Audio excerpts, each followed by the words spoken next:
रविकांत जी, उत्तर प्रदेश में जो हालात है मौजूदा दौर में, इसमें कहीं ना कहीं ये एक चीज देखने में आ रहा है 2014 के बाद कि हिंदुत्व का जो पूरा का पूरा नैरेटिव सेट किया गया है, जो हिंदू वोट बैंक का जो मोबिलाइजेशन है, एक हद तक है सही।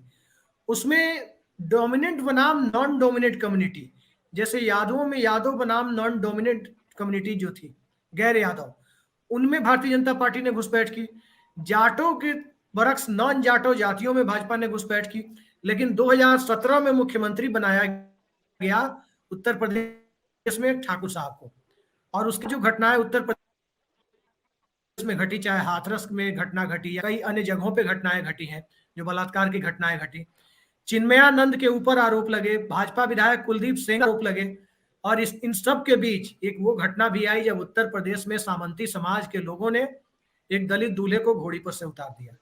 ऐसे हालात में दलित वोट बैंक क्या उत्तर प्रदेश में बहुजन समाज पार्टी के पक्ष में फिर से मोबिलाइज होता दिख रहा है, या उस पर अभी भी हिंदुत्व का रंग चढ़ा हुआ है? देखिए, जो खास करके अब दलित वोट बैंक की बात हो रही है, उस पे हिंदुत्व का रंग तो चढ़ा है, लेकिन वो इतना गाढ़ा नहीं है कि जिसको हम कहें कि केवल वही है। 2014, 17 और 19 इन 3 चुनाव को अगर आप देखें, तो इसमें कोई दो राय नहीं है कि नॉन जाटो जो दलित है, वो भारतीय जनता पार्टी के साथ शिफ्ट हुआ था।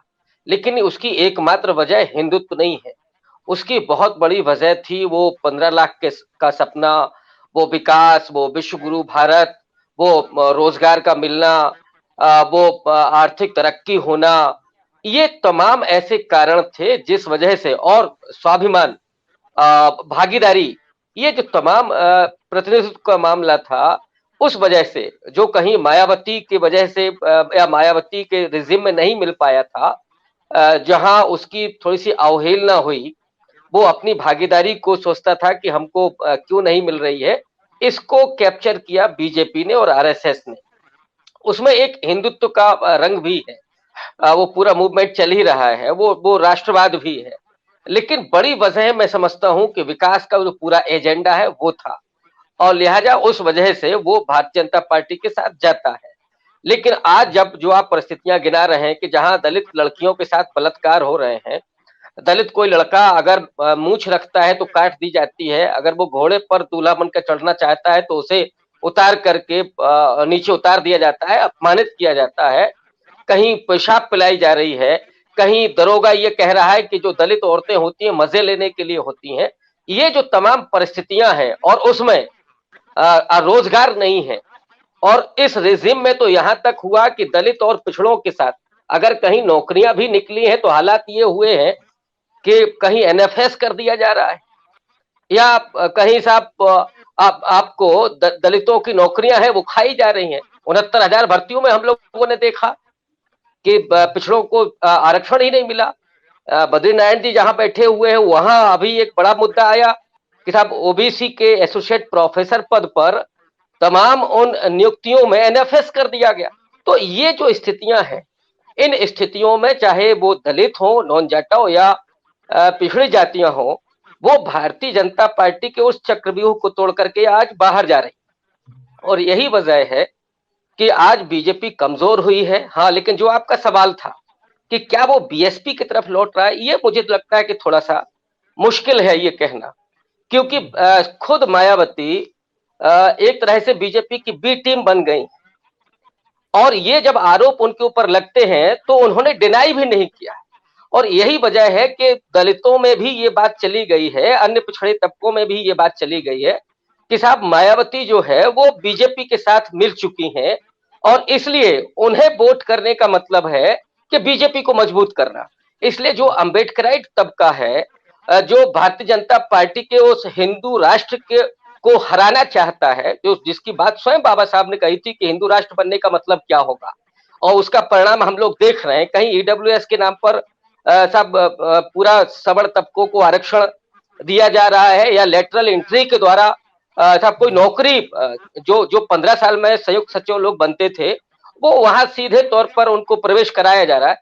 तो इन स्थितियों को देखते हुए दलित और जो अन्य पिछड़ा तबका है वो इस बात को समझ रहा है कि अब कोई उस तरह की यहाँ पर कोई तरक्की या कोई भागीदारी या ये सब चीजें यहाँ नहीं है, ये एक जुमला था। इसलिए अब एक रास्ता लेना है। हाँ, ये जरूर मैं कहूंगा कि थोड़ा कशमकश है उसमें कि वो समाजवादी पार्टी की तरफ जाए या आपका कांग्रेस की तरफ जाए। कांग्रेस उस तरह से जमीन पर मजबूत दिख नहीं रही है, इसलिए थोड़ा सा मुश्किल में है वो कि कांग्रेस के साथ जी, शिफ्ट करे। समाजवादी बहुत बड़ी पार्टी का बात पलड़ा रविकांत थोड़ा सा जी। भारी है। रविकांत जी, क्या बहुजन समाज पार्टी की ताकत, चाहे वो वोट की ताकत हो या चुनाव के पश्चात रिजल्ट में सरप्राइज देने की ताकत हो, वो जो भी उनकी ताकत इस चुनाव के पहले या बाद में दिखाई देगी, वो अखिलेश यादव के लिए डैमेजिंग फैक्टर होगी या भारतीय जनता पार्टी यानी योगी आदित्यनाथ के लिए डैमेजिंग फैक्टर होगी? देखिए, भारतीय जनता पार्टी तो यही चाहती है कि मायावती थोड़ा मजबूत दिखाई दें, और इसलिए कि जो नॉन जाट और दलित है जो अब शिफ्ट कर रहा है सपा की तरफ, वो मायावती के पास वापस रह जाए। आपको याद होगा स्वतंत्र देव सिंह का बयान, उन्होंने एक मंच से कहा था कि साहब मायावती बहुत मजबूत हैं और उनको नजरअंदाज नहीं किया जाना चाहिए। तो एक बड़ा नहीं नहीं, मैं आश्चर्य इसलिए कह हुआ। रहा हूँ, आपकी बात सही है जी। रविकांत जी, आपकी बात हम्म, सही है। रवि नारायण जी ध्यान दीजिएगा, आप जो रविकांत जी से मैं पूछ रहा हूँ, 17% सीटें हैं उत्तर प्रदेश में, तकरीबन 80 सीटों के करीब बनता है रिजर्व सीट। रिजर्व सीट के बाद तो बाहर तो बहुजन समाज पार्टी भी दलितों को टिकट नहीं देगी। उनके टिकट तो ओबीसी में भी कम जाते हैं, अपर कास्ट में ज्यादा जाते हैं। जो बची हुई 320 सीटें हैं उसमें उनके टिकट तो मैक्सिमम ब्राह्मण, ठाकुर, भूमियार, जाट इन्हीं में जाएंगे। तो इसका नुकसान बसपा को, इसका नुकसान सपा को ज्यादा होगा या भाजपा को ज्यादा होगा, मैं ये जानना चाहता हूँ। हाँ जी, देखिए, जहां तक मुझे लग रहा है कि भारतीय जनता पार्टी के जो इस समय के सिटिंग विधायक हैं उनमें से करीब 150 से 160 विधायकों के टिकट कटेंगे। और निश्चित तौर पर जब वो चुने हुए विधायक हैं तो एक उनका उनका अपना ऑरा है, अपना एक उनका जनाधार है। और वो जिनका टिकट कटेगा, ऑब्वियस है कि उनकी पहली पसंद समाजवादी पार्टी है। लेकिन समाजवादी पार्टी अब इतने लोगों को अपने साथ एडजस्ट नहीं कर सकती है, इसलिए दूसरी पसंद उनकी बनेगी बीएसपी। क्योंकि उनको मालूम है कि हर विधानसभा में कम से कम 10,000 वोट है, मतलब कुछ को छोड़ दें हम तो वो जो जाटो वोट बैंक है जो मायावती के एक अपील पर वो जाता है, जिसके साथ वो कह दें उसके साथ जाता है, या अगर उनका कैंडिडेट ही है तब तो वो पक्का ही जाना है। तो और जो एक जनाधार वाला व्यक्ति है, अगर वो बीएसपी से टिकट लेकर के आता है तो निश्चित रूप से वो मजबूती के साथ लड़ेगा। और कुछ जगहों पर यह भी हो सकता है कि वो चुनाव जीते भी, जिसकी तरफ आप भी इशारा कर रहे हैं कि हो सकता है कि वो बहुत सारे उनके प्रत्याशी जीत जाए। लेकिन उसमें कंडीशन वही है कि जो जिसका अपना जनाधार हो वो आएगा, तभी ये सीटें लड़ाई में होंगी। मैं ये नहीं कह रहा हूं कि वो जीतेंगे, लेकिन इसमें भी कोई दो राय नहीं कि इसका सबसे ज्यादा नुकसान जो होगा वो समाजवादी पार्टी को होगा। क्योंकि जी समाजवादी पार्टी सीधे इस समय बीजेपी के सामने लड़ती हुई दिखाई दे रही है। तो मायावती जिसका एक तो जाटाओं का है, और अगर वहां कैंडिडेट मजबूत होता है तो जो और भी दलित जातियां हैं, और कई जगहों पर तो कुछ दलित जातियां हैं बीएसपी के साथ। आप बुंदेलखंड को छोड़ दीजिए तो इसके अतिरिक्त मुझे लगता है कि आपका पूर्वांचल है वहां पे, या पश्चिमी यूपी, यहाँ पे नॉन जाटो दलित जातियां भी कुछ बासपाई रही हैं, जो बीच में छिटक करके बीजेपी के साथ गई हैं। अगर उनको ये दिखेगा कि साहब मायावती मजबूत हो रही है या उनका कैंडिडेट मजबूत है, तो वो जाहिर तौर पर बीएसपी के कैंडिडेट को वोट करेगा। इसलिए मैं समझता हूं कि इसमें ज्यादा नुकसान समाजवादी रविकांत जी, पार्टी का होगा, बीएसपी का, बिल्कुल आपने सही सॉरी, कहा। बीजेपी का नहीं होगा। जो मायावती जी की हैसियत है उत्तर प्रदेश के चुनाव में, लगभग सभी विशेषज्ञों का मानना है कि यही तय करेगी कि उत्तर प्रदेश की सत्ता में भारतीय जनता पार्टी की वापसी होगी या नहीं होगी। तो क्या आपको लगता है कि मायावती अगले चुनाव के बाद भी योगी आदित्यनाथ को चार्टर्ड प्लेन से दिल्ली जाने लायक बनाए रखेंगी, या वापस से गोरखपुर दिल्ली के बीच जो योगी जी की पसंदीदा ट्रेन कही जाती है सप्त क्रांति एक्सप्रेस, उस सप्त क्रांति एक्सप्रेस की फर्स्ट एसी की बोगी तक योगी जी को लाकर छोड़ देंगे? क्या आपको लगता है मायावती जी की मंशा क्या है? देखिए, मायावती जी की तो मंशा ये है कि वो 5वीं बार इस प्रदेश के मुख्यमंत्री बने, और जो उनके पार्टी का कैडर है वो भी इसी मिशन में लगा हुआ है। लेकिन मुझे लगता है कि वो जो उसके काम करना चाहिए वो नहीं हो रहा है। वो केवल एक रणनीति के तहत काम कर रहे हैं। कैडर का मानना ये है कि अगर 30 सीटें भी आ जाती हैं तो साहब बहन जी मुख्यमंत्री होंगी, माने हंग असेंबली होगी, और बीजेपी बीएसपी का समर्थन करेगी, मायावती मुख्यमंत्री हो। पूरी जो बीएसपी की इस समय की राजनीति है, जो रणनीति है, वो केवल इस पर काम कर रही है। वो कतई ख्वाब नहीं देख रही है कि साहब वो बड़ी संख्या में सीटें जीतेंगी। ये उनका अपना ही मिशन नहीं है। तो हम लोग समझ सकते हैं कि इसी वजह से मायावती चुपचाप बैठी हुई हैं। उनको लग रहा है कि कुछ आ ही जाएंगे जो पार्टी के लिए चंदा भी देंगे और चुनाव भी अच्छा लड़ेंगे। दूसरा जो अभी अशोक जी ने जो बात कही और जो पूरे बातचीत में जो चीज निकल करके आई है कि उत्तर प्रदेश में एक तरफ बीजेपी की सरकार है, दूसरी तरफ जनता है, और जनता ने एक बात तो तय कर ली है कि इस सरकार को दोबारा नहीं आने देना है। अब मसला ये है कि विपक्ष की जो पार्टियां हैं, क्या वो जनता के इस एस्पिरेशन को, उनकी उम्मीदों को पूरा करने के लिए वो अपनी आजमाइश कर रही हैं, वो अपना पूरा जोर लगा रही हैं और उसके लिए रणनीति ठीक बना रही हैं।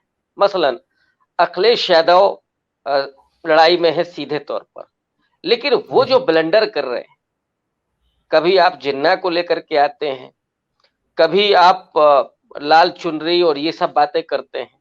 तो बीजेपी का तो काम ही है, मोदी का और योगी का काम ही है कि वो आपको इस तरह के अल्फाजों से नवाजेंगे कि आप रिएक्ट करें।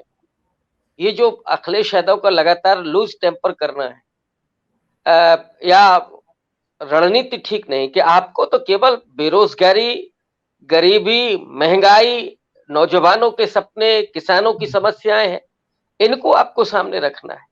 खुद ब खुद जनता मूड बना करके बैठी है कि इनको गोरखपुर भेज देना है, उसमें मायावती का सवाल नहीं है, खुद जनता इस बात को तय कर रही है। लेकिन मुझे लगता है कि ये जो गलतियां हो रही हैं, इनको अगर ना करें अखिलेश यादव, और दूसरा कि जो भीड़ अखिलेश यादव के यहाँ दिख रही है अभी, उसमें ज्यादातर वो टिकट लेने वाले लोग हैं जो अपनी अपनी भीड़ लेकर के आ रहे हैं। लेकिन इसमें कोई दो राय नहीं है कि जो पब्लिक है उसका अगर आप मूड देखेंगे तो वो निश्चित तौर पर अखिलेश यादव को बहुत रुचि के साथ देखना चाहती है, मिलना चाहती है, पसंद कर रही है, उनकी तारीफ कर रही है। लेकिन जो जुटाने वाले लोग हैं वो टिकटार्थी हैं। अब सवाल ये होगा कि किसी एक को टिकट मिलेगा, दूसरा कहीं भीतर घात न कर दे। सबसे ज्यादा मुश्किल अखिलेश यादव को यहाँ आनी है।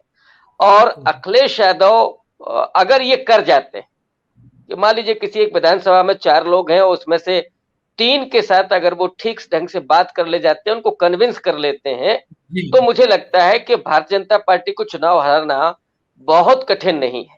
हाँ, एक चीज और जो मुझे समझ में आ रही है कि जो हम लोग लगातार बात कर रहे हैं कि साहब इस समय अभी चुनाव खुला नहीं है। बद्री जी तो बड़े आसानी से कह के चले गए, और वैसे भी आजकल लाइन लेंथ वो दूसरी डाल रहे हैं इस समय, तो और लगातार उनको देखिए मुझे ये कहने में कोई गुरेज नहीं। एक जमाना था जब बीएसपी और कांशीराम की राजनीति को बहुत अच्छे से वो लिख रहे थे, हमने उनको पढ़ा भी है, लेकिन आजकल कुछ दूसरा लिख रहे हैं और दूसरे पर काम कर रहे हैं।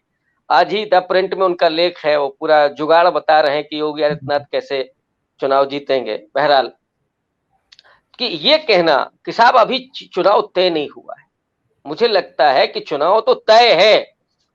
जनता इस पार्टी को हराना चाहती है, इस सरकार को हटाना चाहती है। अब सवाल ये है कि जो अखिलेश यादव हैं या प्रियंका गांधी हैं, मायावती हैं, ये कैसे लड़ते हैं? ये उस गुस्से को जो सरकार के प्रति है, उस नाराजगी को, उस एंटी इनकम्बेंसी को अपने साथ कैसे अपने हित में उसका इस्तेमाल कर पाते हैं?